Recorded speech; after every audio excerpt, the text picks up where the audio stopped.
Ministerio Buscando de Dios presenta al pastor Jorge Hernández Toca con un consejo de la palabra de Dios.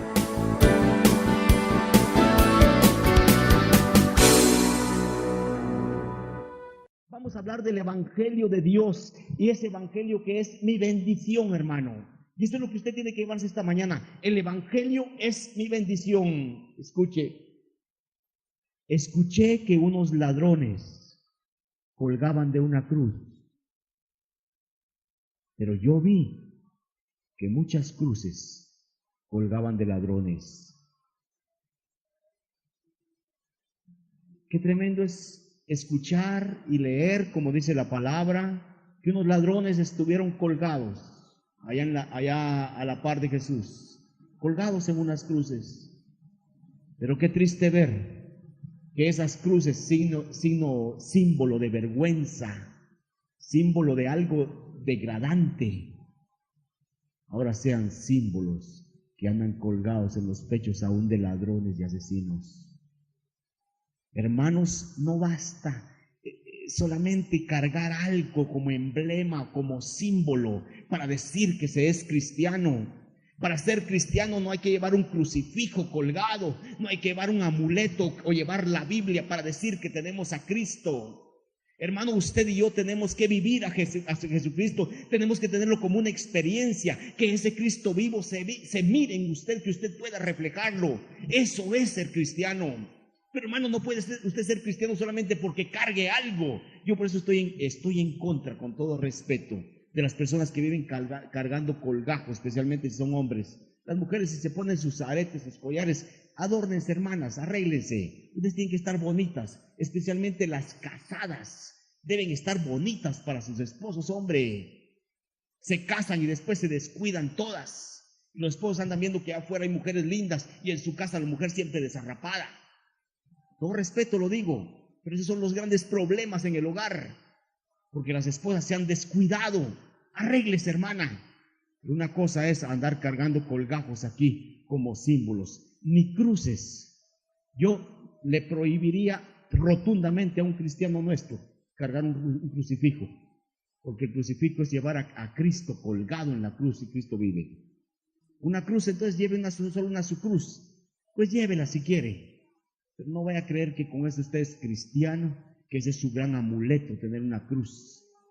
Hermano, yo prefiero reflejar a Jesús que llevar una cruz para decir que soy cristiano. Piénselo y medítelo. Escuché que los ladrones colgaban de las cruces, pero yo vi que unas cruces colgaban de ladrones. ¿No será usted uno de los que viven robándole a Dios? ¿No será usted uno de los que carga cruces y le anda robando tiempo, le anda robando dinero, le anda dando a Dios las migajas? Hermanos, necesitamos reflejar a Jesucristo. Y el Evangelio del Señor es mi bendición. Ahora, ¿por qué razón es mi bendición el Evangelio del Señor? Primero, hermano, porque me otorga la salvación.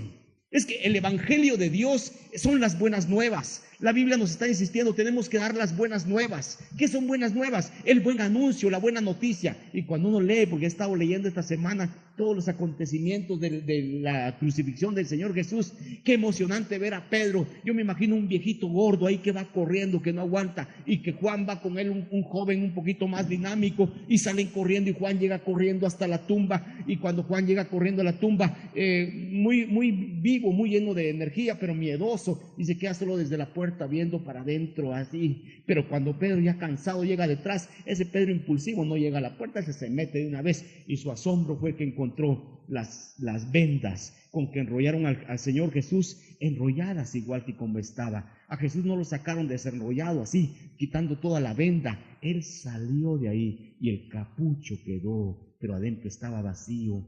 El sudario, todo lo que pusieron, como que él se levantó con el sudario y lo agarró y lo colgó en un lugar. Hermanos, qué emocionante. Y el Pedro llega y se queda viendo y está asombrado. ¿Qué pasó, hermanos? Esas son las buenas nuevas. Cristo vive. Y hermano, qué emocionante poder gritarle a la gente: vive, hombre, demuéstremelo. ¿Cómo me demuestra usted que vive? Vamos a hablar de esto, porque esta es la gran bendición del Evangelio. El Evangelio es mi bendición porque Cristo vive, pero no solamente porque yo lo siento, sino porque podemos comunicárselo a otras personas. Son buenas nuevas. A mí me ha dado salvación. Está la gran oferta, dice, en el cual vivís, en el cual perseveráis. Oye, hay una cosa aquí que tenemos que tener mucho cuidado: por el cual asimismo, si retenéis la palabra que os he predicado, sois salvos, si no creísteis en vano. Algunas personas piensan que con este versículo está diciendo: ya vio, la salvación se puede perder si usted no permanece fiel constantemente al Señor. ¿Quién de ustedes ha permanecido fiel? Si usted no permanece fiel constantemente al Señor, usted pierde su salvación. Oiga, yo quiero recordarle a usted que el Evangelio es algo activo, no algo pasivo. Y por eso siempre la Biblia nos va a estar diciendo a nosotros: hay que permanecer, hay que retener fiel, hay que ser fieles. Sí, hermanos, porque el Evangelio es fiel, es fidelidad. Y gracias a Dios que el Evangelio es oportunidad, porque cuántos nosotros hemos fallado, hemos fracasado. Pero el Señor nos dice: borrón y cuenta nueva, otra oportunidad. Y ahí vamos con una nueva oportunidad. Y ahí estamos tratando de ser mejores, tratando de no volver a nuestros antiguos pecados, porque el Señor en su bondad y misericordia nos da una nueva oportunidad. Si estuviéramos en la ley, lo decía al principio, muchos de nosotros ya estaríamos apedreados, hermanos. Pero en la gracia de Cristo, Él nos ha dado la oportunidad. El Evangelio es mi bendición porque me otorga salvación. Y cuando Dios me da la salvación, me la da constante, eterna. Me la da para no volvérmela a quitar. Ese es el mensaje que usted y que yo tenemos que transmitir y que tenemos que comunicar a otras personas. Pero no solamente eso, el Evangelio es garantía y perdón. Versículo 3 en adelante: porque primeramente os he enseñado lo que asimismo recibí, que Cristo murió por nuestros pecados conforme a las Escrituras. Mire el versículo 4, conforme a las Escrituras. Mire, más adelante habla de que conforme a las Escrituras otra vez. ¿Qué es lo que está diciendo? Yo quiero que usted se dé cuenta que nos garantiza perdón. Nos narra todo este pasaje, nos narra la pasión del Señor. Pero fíjese que cada vez que el pasaje habla de lo que sucedió con Jesucristo, dice: bueno, pasó algo conforme a las Escrituras. Hermanos, lo que está diciendo este pasaje es que todo lo que sucedió con el Señor Jesucristo no es algo que pasó de casualidad. Se levantó una turba contra Jesús en un momento inadecuado y lo agarraron y lo colgaron. ¿Y ahora qué hacemos? Estaba todo previsto, todo estaba dentro del plan de Dios. No le tomó de sorpresa al Señor, porque dice conforme a las Escrituras, como diciendo: miren, esto estaba anticipado que iba a suceder, y exactamente al pie de la letra sucedió.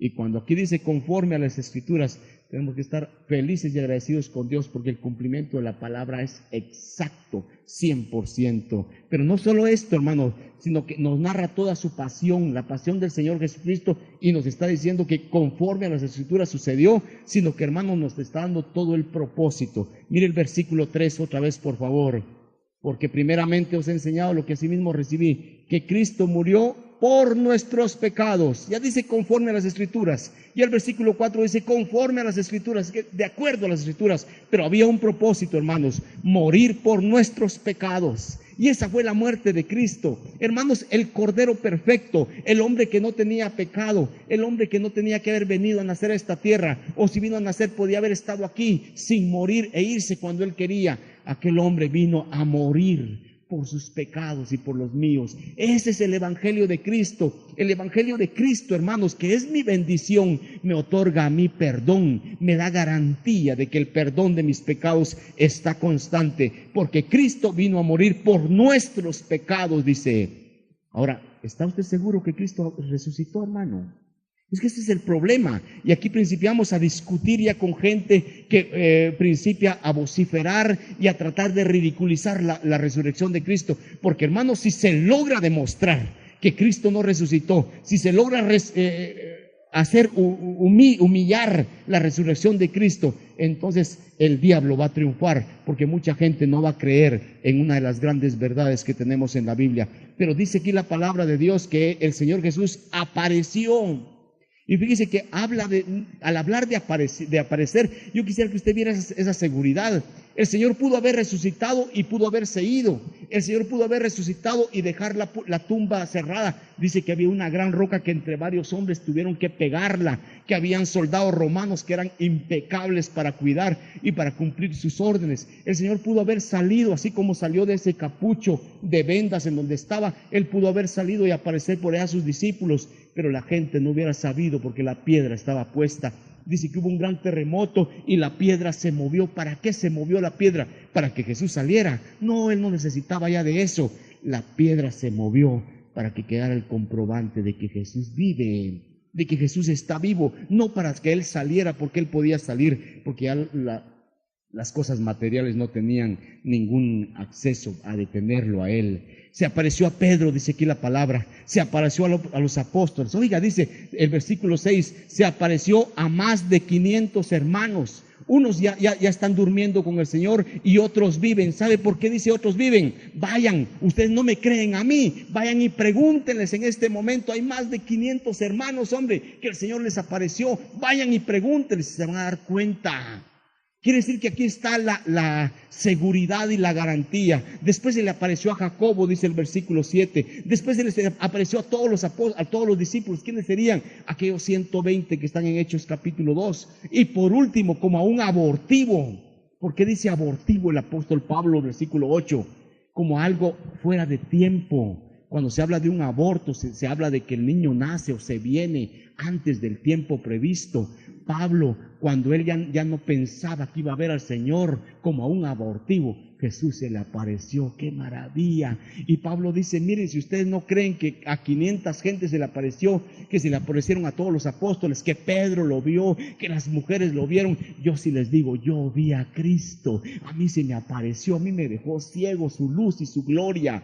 Estamos en la gran seguridad y la garantía, hermanos, de que Cristo vive. Este es el Evangelio, hermanos. El Evangelio es mi bendición, mi gran bendición. ¿Por qué? Me otorga salvación. El Evangelio no es solamente venir a cantar aquí, hermanos. El Evangelio es vida eterna, y los que tenemos vida eterna, por eso es que venimos aquí, nos edificamos, nos alimentamos de la palabra, porque hay vida eterna, porque sabemos que vamos a estar con el Señor. El Evangelio es el que me otorga salvación. El Evangelio me da garantía de perdón, pero también el Evangelio, hermanos, es mi transformación. Mire el versículo 9 al 11, porque yo soy el más pequeño de los apóstoles, que no soy digno de ser llamado apóstol, porque perseguí a la iglesia de Dios. Pero por la gracia de Dios soy lo que soy, y su gracia no ha sido en vano para conmigo. Antes he trabajado más que todos ellos, que todos los apóstoles, pero no yo, no para jactancia mía, dice Pablo, sino la gracia de Dios fue conmigo, porque o sea yo, o sean ellos los apóstoles, así predicamos y así habéis creído. ¿Qué está diciendo este hombre? Miren, el Evangelio de Dios es algo maravilloso, me da salvación. Pero oigan, cuando hablamos de salvación, la salvación es algo abstracto. Hermanos, ¿cuántos de ustedes me pueden mostrar su salvación? ¿Cuántos de ustedes me pueden mostrar el salvoconducto que Dios les dio? ¿Cuántos de ustedes me pueden mostrar un corazón limpio, literalmente? No se puede, es abstracto.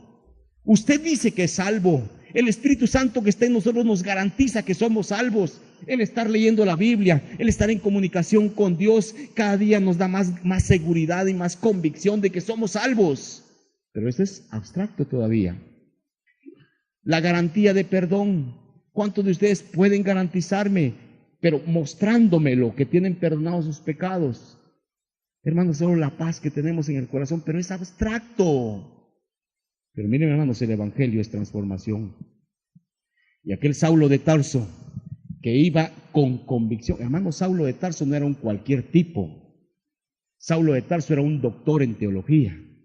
Era un fariseo creado a los pies de uno de los grandes sabios y de los grandes teólogos de aquella época, que se llamaba Gamaliel. Y él lo dice, yo fui creado a los pies de Gamaliel.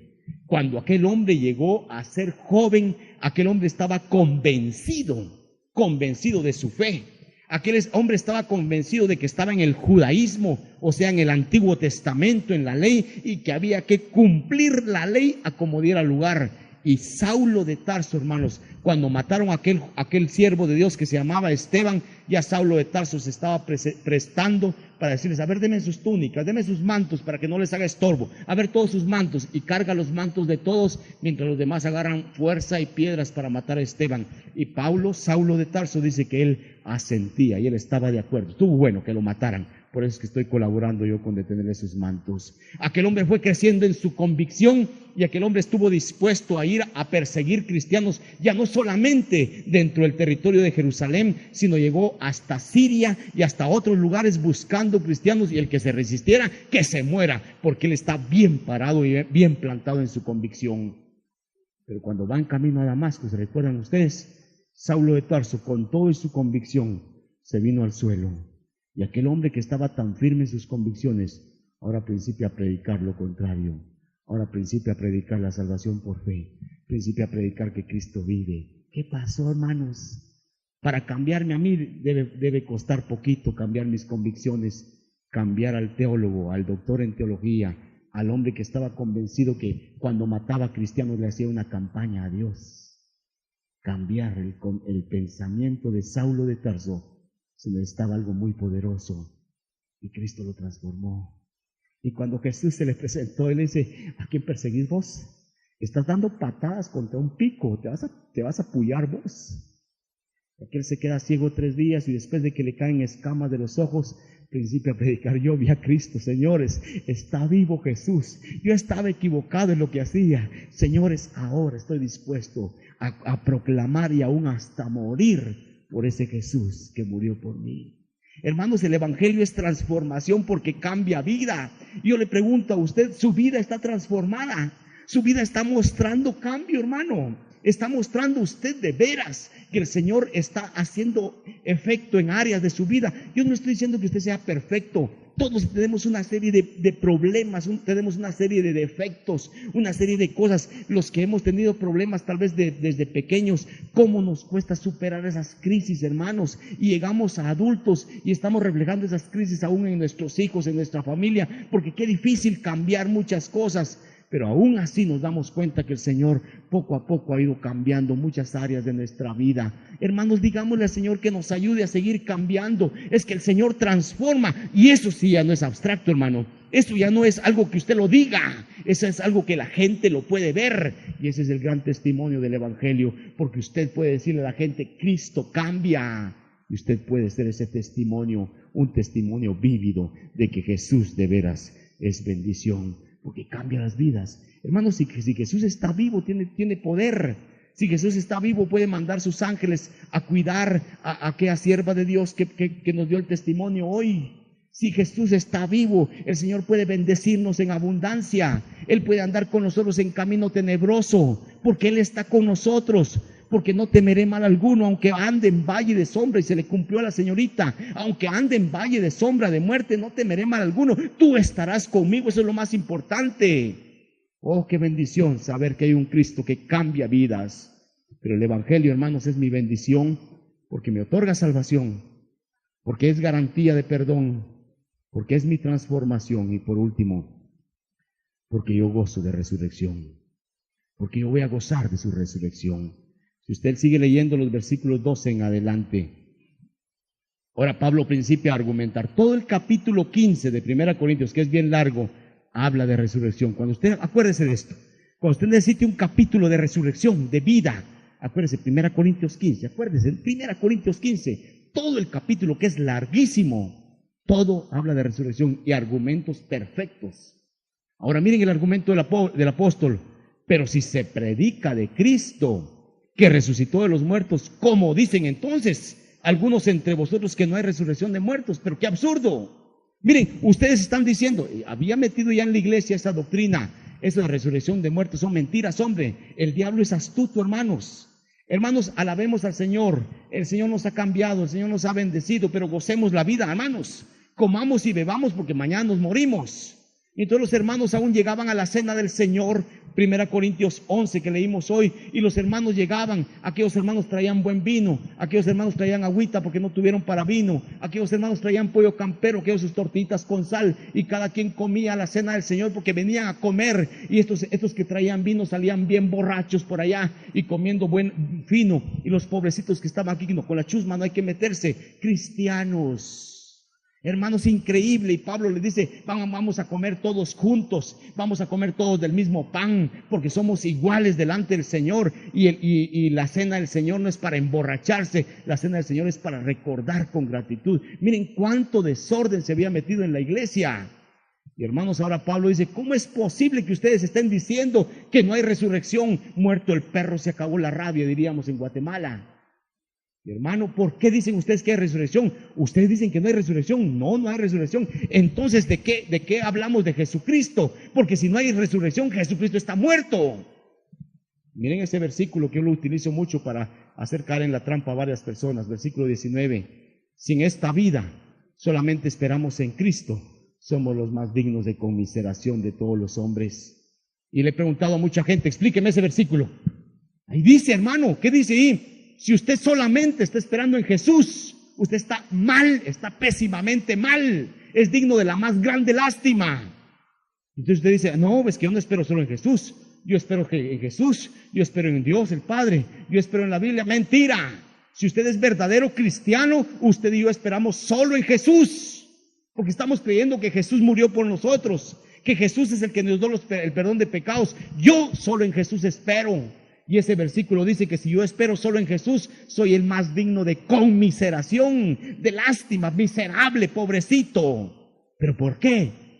Si Cristo está muerto y yo creo solo en Cristo, estoy perdido, digno de lástima. Pero mire el himno de victoria que sigue, el versículo 20. Pero no está muerto. Ahora Cristo ha resucitado de los muertos, primicias de los que durmieron es hecho. Esa es la bendición. Si yo tuviera un Cristo muerto y yo tuviera que cargar el crucifijo aquí para decirle a la gente que creo en un Cristo que está colgado todavía, qué triste, qué digno de lástima usted. Si Cristo no ha resucitado, usted está perdido. No alabe, no cante, usted está perdido. Pero hermanos, Cristo vive y esa es la gran bendición. El evangelio del Señor, que es mi bendición, me da el gozo de la resurrección. Sabe que hay muchas mentiras que el diablo levanta. Yo pienso que han habido dos mentiras terribles, hermanos. La primera, allá en el huerto del Edén, cuando el diablo le puso mentiras a Adán y a Eva, diciéndoles, Dios es un egoísta. Si ustedes comen de esta fruta, ustedes se van a volver como dioses. Dios es egoísta, puso esa mentira. Y la mujer y el hombre vieron el fruto y dijeron, de veras que está rico el fruto, qué egoísta es Dios. Se comieron la fruta y pecaron, la gran mentira. Pero la segunda gran mentira que yo pienso que el diablo ha estado poniendo es que Cristo no resucitó. Y ahí salen de esa mentira, salen un montón de torceduras. Por ejemplo, ¿han oído ustedes hablar de la reencarnación? ¿Nunca ha hablado usted con alguien que crea en la reencarnación? ¡Qué increíble! Principian a decirnos, miren este argumento, y a mí me ha pasado y sin duda alguna a uno de ustedes. ¿Nunca han estado ustedes en algún lugar y dicen, aquí está, sí, esto yo lo conozco, y nunca han llegado? No han dicho ustedes, esa persona yo la vi, y yo la conozco esa persona, y nunca la conocen. Nunca han visto ustedes que pasan ciertas situaciones y ustedes dicen, yo ya pasé por estas situaciones y nunca las ha pasado. ¿Sabe por qué? Porque usted ya vivió en otra vida. Y ahora que usted está reencarnado en lo que está, se acuerda de la vida pasada. Reencarnación. Y uno principia a decir, bueno, suena lógico. De veras, hermanos, no hay reencarnación. Dios le da vida física, Dios le da su parte espiritual, y esa parte espiritual tiene que entregar cuentas a Dios. Y se va al infierno sin Cristo, o se va al cielo con Jesucristo. No hay reencarnación. Pero como algunos no creen en la reencarnación, entonces surge otra teoría, la aniquilación. Miren, hermanos, ya no estemos creyendo. Ustedes creen que al morirse todavía hay vida eterna. Ese es engaño que nos tienen, hombre, para que tratemos de vivir ahí con cuidadito y sin tener un poquito de miedo, porque a Dios hay que tener un poquito de miedo. No, hombre, usted goce la vida, después de esta vida no hay otra. Aproveche, hombre. Si usted se puede dar sus gustos, dese sus gustos, hombre. Estarse cuidando de tantas cosas. Y la teoría de la aniquilación dice que usted se muere y se acabó todo. Entonces, si se acabó todo, goce la vida, lo poquito que le queda, hombre.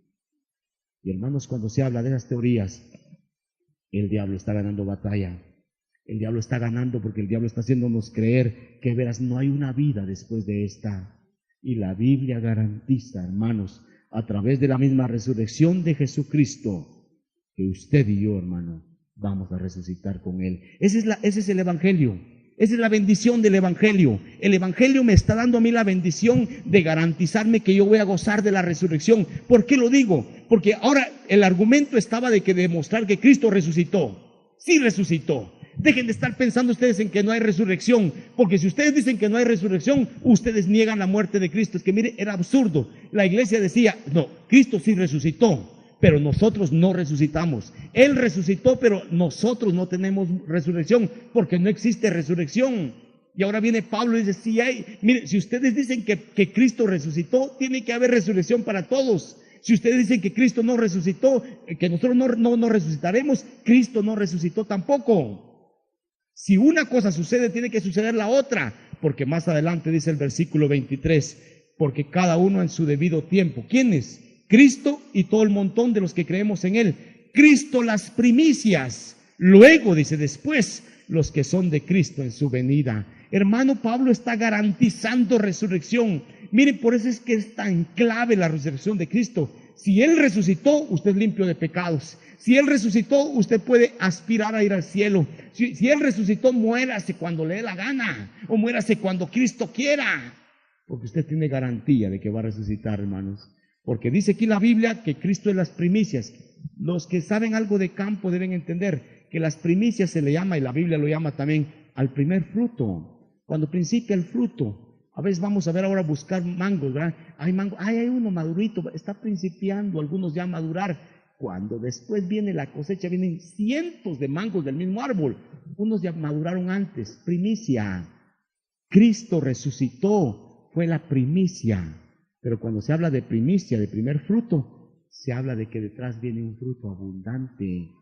Cristo resucitó como primicia, hermano. Y de ahí el montón de millones de los que hemos creído en Cristo. Si morimos, vamos a resucitar. Esa es la garantía que el Señor nos da. Hermano, a lo que quiero llevarle esta mañana es a decirle, dé gracias, por favor.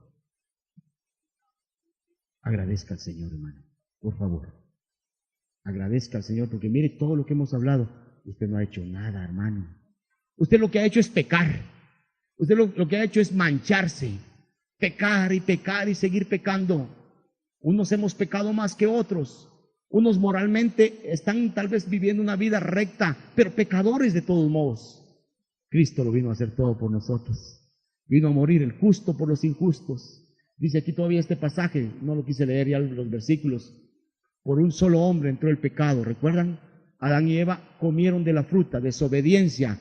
Por ese pecadito de desobediencia se manchó toda la raza humana. Bueno, así como por un pecadito y por un hombre entró el pecado a todos, pues también Dios establece que por un hombre entre la salvación para todos, Cristo resucitado.